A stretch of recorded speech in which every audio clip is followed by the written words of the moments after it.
ما اگر میخوایم از تونلی، از تاریکی، از ظلمی بگذریم، باید چراغ داشته باشیم. چراغ راه ما این فرهنگ، این هویت. از 80 سال پیش، 90 سال پیش، بعد از اون طاعونی که در روسیه افتاد، بحث کمونیسم و انقلابی که در اکتبر 1917 شروع شد، این طاعون به جان ما هم افتاد.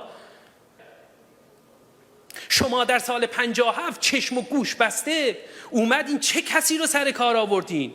خطابم به همین هاست که هنوز اون گفتمان رو ول نکردن و هنوز دارن ادامهش میدن. آخوند که خب مشخص تکلیفش، توله های فضل الله نوری هستن که اینا ذهنشون، مغزشون چیزها رو باز کنی، این رساله ها رو معلومه دیگه، عذر میخوام طهارت و اینجور چیزاست. خطابم بازرگان سنجابی یزدی قطب زاده است، پلشتایی که دانشگاه دیده بودن، اروپا رفته بودن، یقه اینها رو باید گرفت. شما چه کسی رو آوردین سر ما علم کردین، گذاشتین تو سفره من که اصلا 5 سال بعد به دنیا اومده. سوختیم، هم نسل شما سوخت، خودتون سوختین، هنوز پشیمونی ندارین، نسل ما رو هم بدبخت کردین، آواره کردین، آواره دنیا کردین. پدران و مادران و خانواده همون هم که تو ایران موندن به این وضعیت دچار شدن، هنوز اون تفکر و اندیشه رو شما رها نکردین. پدر و پسر به ایران خدمت کردن و یکی از درخشانترین دورهای تاریخ ایران رو این پدر و پسر رقم زدن. اما هنوز که هنوزه ما میبینیم دشمنی ها تداوم داره، ادامه داره. رضا شاه در دوران موسولینی بود، از دموکراسی شما حرف میزنین؟ کدوم دموکراسی؟ دموکراسی که محصولش شد هیتلر؟ برای دموکراسی شما باید اساس داشته باشی، بنیان داشته باشی، ساختار داشته باشی.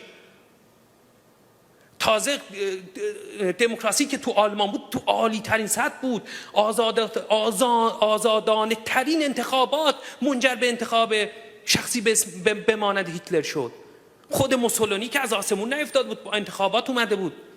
جمع کنید این بحث ها رو. این وطن فقط یک راه داره، راه وطنخواهی، راه ملیگرایی.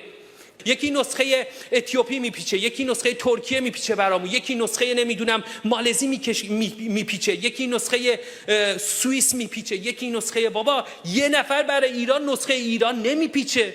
آقا فکر کن ببین این کشور، شما باید تمام مختصات یک کشور رو بررسی کنی بعد در موردش حرف بزنی. فکر میکنی فدرالیسم آمریکا برای فرانسه خوبه؟ نه، چون مختصات خاص خودش رو داره. ایران مختصات خاص خودش رو داره. باید تاریخ ایران رو بدونی. آیه مهتدی اسم میبرم، خانم علی نژاد، آیه اسماعیلیون، آیه یکی دوتا که نیستن که، باید تاریخ ایران رو بدونی. شما این کاره نیستین. شما 5 دقیقه در مورد تاریخ ایران نمیتونین حرف بزنین. شما نمیدونی فروغی کیه، تیمورتاش کیه، موحد احمدی کیه، تقی‌زاده کیه، نمیدونی، چون این کاره نیستی. باید اول بری مطالعه کنی، بعد بتونی فقط حرف بزنی، نه اینکه بیای ادعای رهبری کنی.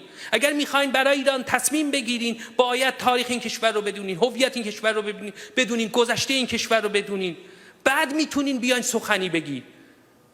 خیلی خیلی سپاسگزارم و عذر میخوام واقعا.